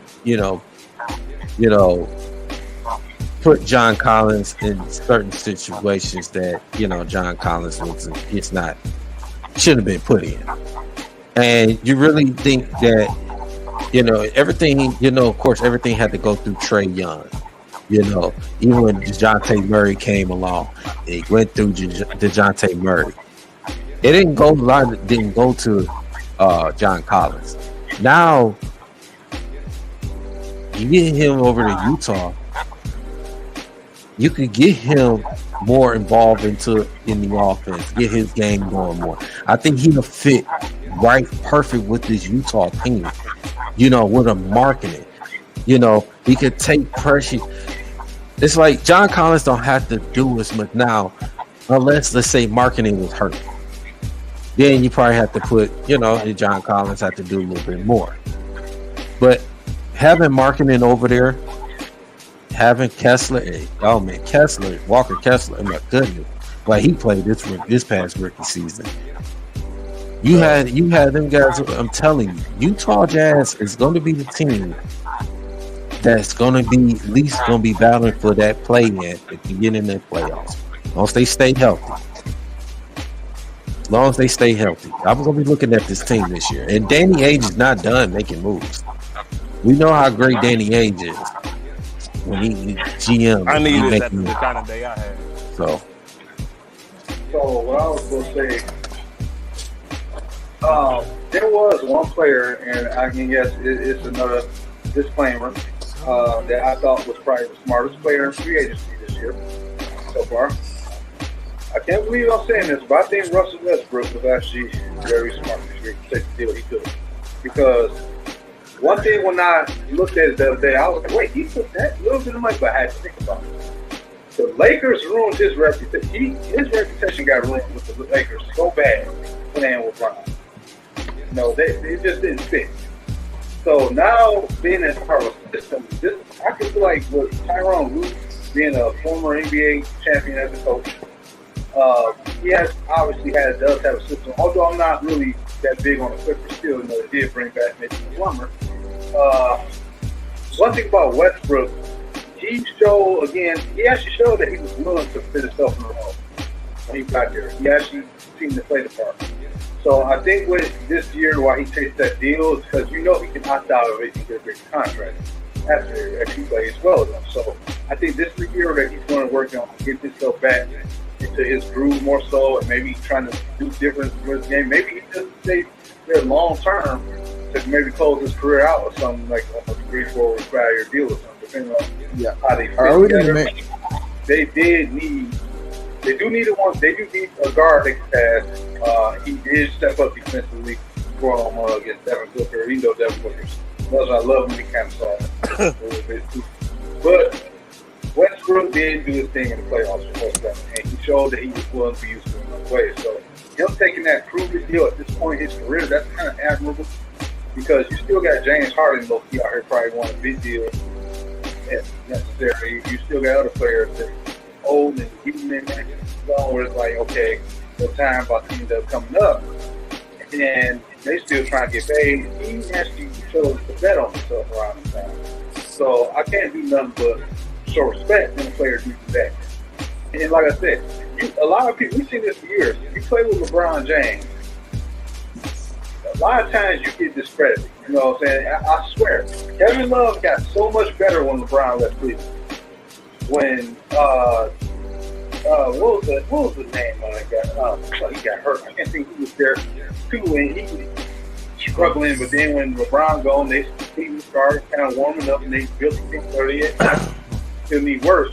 But there's several players that seems like they don't play right when they're around LeBron. They're more injury prone than they usually are. And things they don't look the same. But then when they get away from them, they give them back their glory. So I think with Westbrook taking that deal, man, I think that's going to set him on the right path. He's gambling on himself this year. And I think if it works out for him, he'll likely stay there and take a bigger deal and work with the Clippers to play. That's why they probably trying to keep even Plumlee and a couple of the rest of the guys there as much as they can because they know they need cap flexibility. They know they need a star force big guy. And he does seem to fit there. So I think that was just a smart move on him. Because you don't want to have to keep on every time you look up, you transition to home. And that's kind of the thing for him ever since he got traded out of OKC for freaking D3. So I think that was on him. Stay in LA, stay in his hometown, and probably try to get there. I think the main reason why Russ hit that deal is just to free up space for a Harden trade. That's the main reason why. I part of that I agree with that, Carl. Part of that I agree with that, and a part of it I agree with. No, like you said, it's a prove it. It's a prove it deal, and like I said, it was of course he wants to stay home. He didn't want to be, go nowhere else. Be home in LA where he's from. Like I said, he loves playing under Ty Lue. Playing with his team with the Clippers. He's in a better situation. He can still play his game how he wants to play his game. The situation with the LA Fakers, we knew that wasn't. We knew that wasn't going to work because that guy, LeBron, has to have the ball in his hand all times. We know Anthony Davis is going to have the ball at times. So the type of style that Russ couldn't play, it didn't work with the Fakers. So now he had to, now he's with the Clippers. He can still play his game. Until Paul George, Kawhi, they don't have to be all these guys to dominate the ball because they can play comfortably playing off the ball.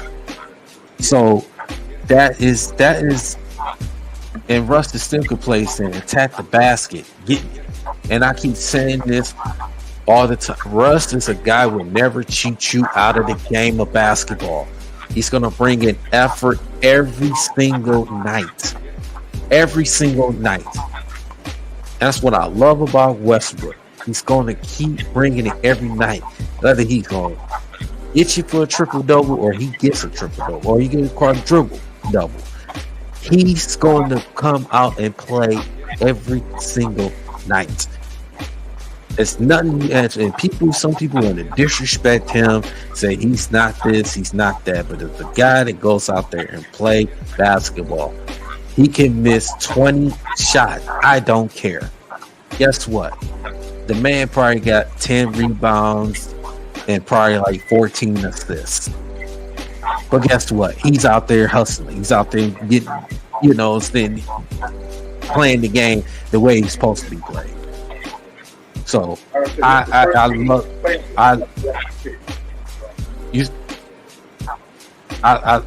it. I love this. I love what the Clippers did, and I like to say the Mason Plumlee. And I'm saying this with the Mason Plumlee actually decided to come back with the Clippers. It only took him 1 year, $5 million, because it was the other offers out there was a little bit more money. He decided to re-sign with the Clippers to stay and take less money.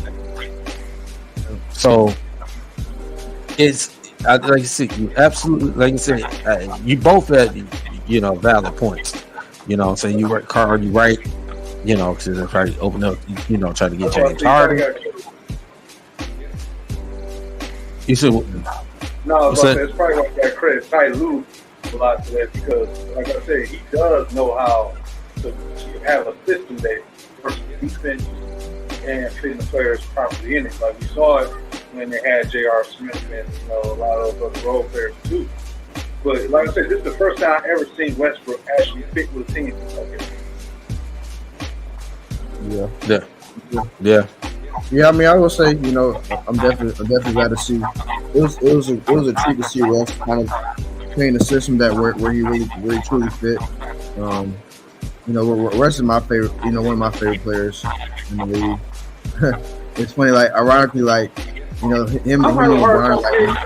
You say you agree? You disagree with me, or agree with me? No. I agree with you. I'm saying like it's been cool. Like I agree with you. I'm saying it's been cool to see like Russ playing the system that where he fits and where he's wanted.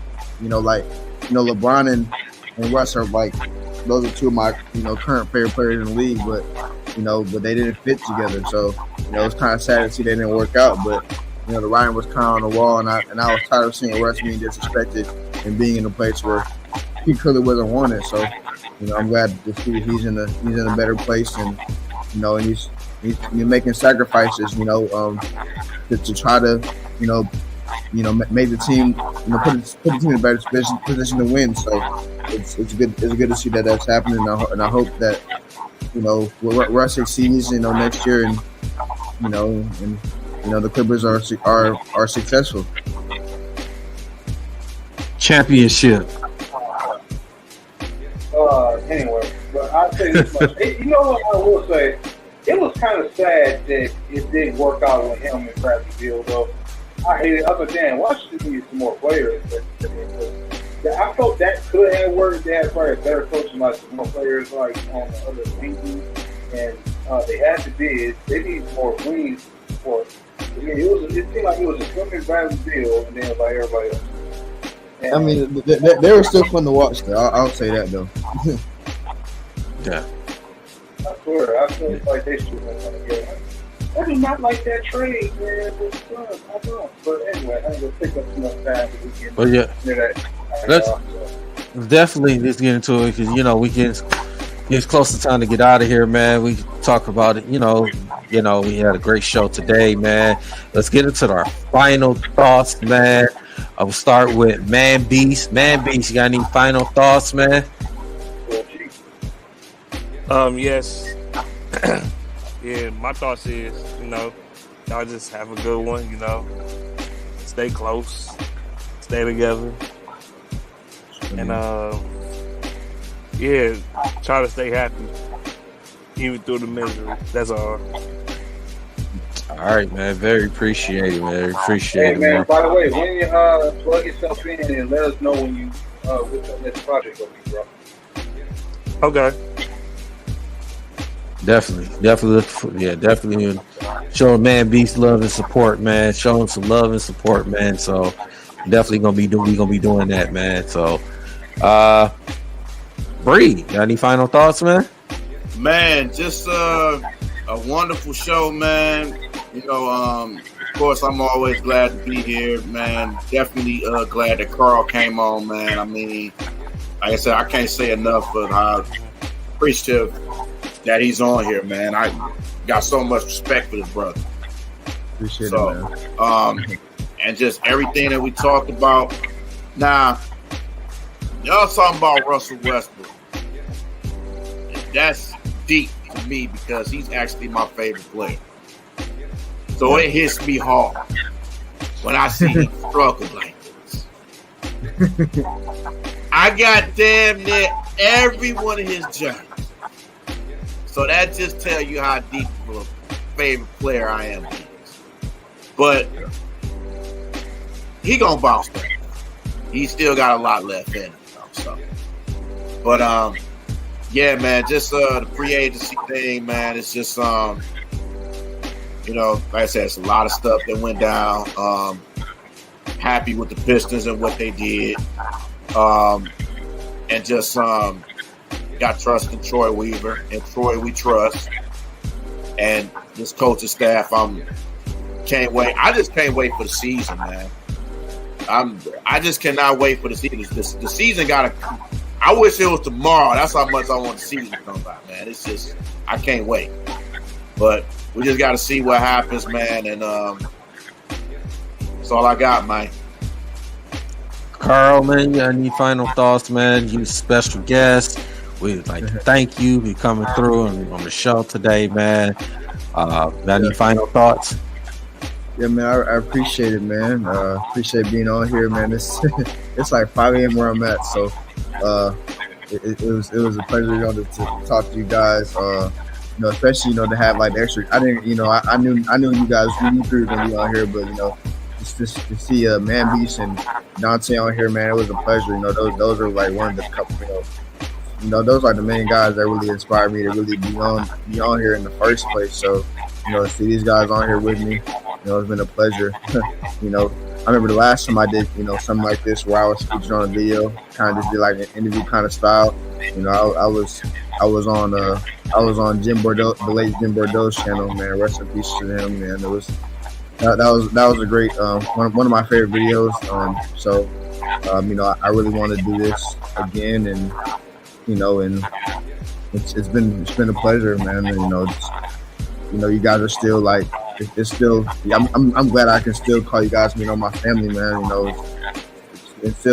glad we're still connected. I hope we still always have this connection. Regardless of what happens in the future. It's great to see how sports can kind of bring us together as brothers. I've been busy with college and stuff like that, but I'm still watching. I'm still around, and I'm hope that I can speak to you guys again, and talk some sports, man, because that's what I love to do, man. But definitely, man. You are more welcome to come through here anytime, man. Anytime, man. Just hit us up, man. You're more welcome to come through anytime, man. Talk sports. Definitely, man. We'd love to have you on here, man. So. Like you said, you are welcome with open arms, bro. So, yeah, man, we very appreciate you coming through today, man. Definitely, I know you in a way far time zone out there, But yeah, definitely, man. We thank you, man. So, Nomis. Final thoughts? All right. So first off, I never thought in a million years I would end up coming on here live and defending Russell Westbrook. I mean, it took like 5 years to do that. But I guess first time for everything, huh? You know, that's why you laugh. First of all, Carl, I'm just so proud of you on your growth. I remember back when you were controlling D313 and all the guys back then. And you have grown into such a hard-working young. You are one of the hardest young working men at your age in this generation. Appreciate it, man. You are so involved in so many things. You are on the path of becoming a huge successful girl and a young black man that's out here. You understand that? And I know it gets hard, but trust me, don't make my mistakes or any mistakes that become about it. I grew up with that, kind of straight away because we got tired of the hard work. Keep forging, brother. If you ever want to talk, reach out to J-Mo or myself. Just watching you grow has been a blessing, man. You really have. That's what I always like about you, brother. Doing your thing on the above the rim. That we turned that show into a doozy, man. I know y'all was talking about coming back.